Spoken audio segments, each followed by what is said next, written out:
Alors je vois dans le métro des affichettes qui nous disent, je ne sais pas si j'ai retrouvé la page, vous savez, des affichettes pour apprendre l'anglais. Alors on dit, vous employez quelques mots d'anglais, mais vous ne parlez pas vraiment l'anglais. Eh bien, oui, alors vous employez, je sais pas, il y a des expressions comme ça qu'on emploie, mais vous ne parlez pas vraiment l'anglais. Mais on pourrait renverser, et ça serait choquant. Vous employez, vous, les anglophones, quelques mots français, même un grand nombre de mots français, mais vous ne parlez pas pour autant vraiment le français. À mon avis, il vaudrait mieux le dire comme ça serait beaucoup plus équilibré et équitable, parce que le français doit beaucoup moins à l'anglais que l'anglais au français. C'est une évidence. Non seulement au niveau lexical, mais même au niveau de la prononciation. Des formes comme I don't want, ce on, quand on dit, eh ben c'est un son français, le on. I don't want, or I can't do it.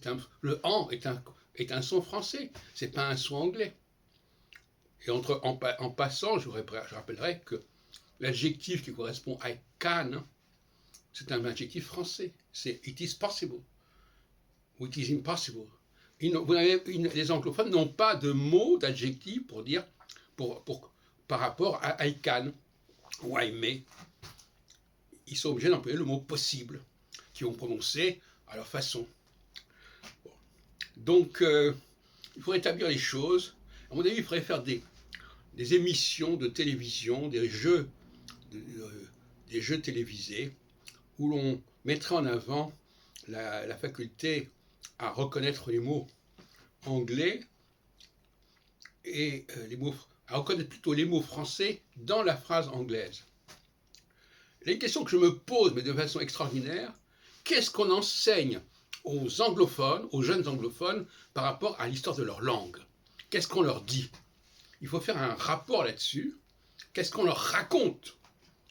Parce que souvent, à mon avis, on leur raconte des énormités. Comment on leur explique qu'il y a cette masse énorme de mots français en anglais? Comment est-ce qu'on leur explique ça? Ou comment on nie cela? Ça serait intéressant à voir.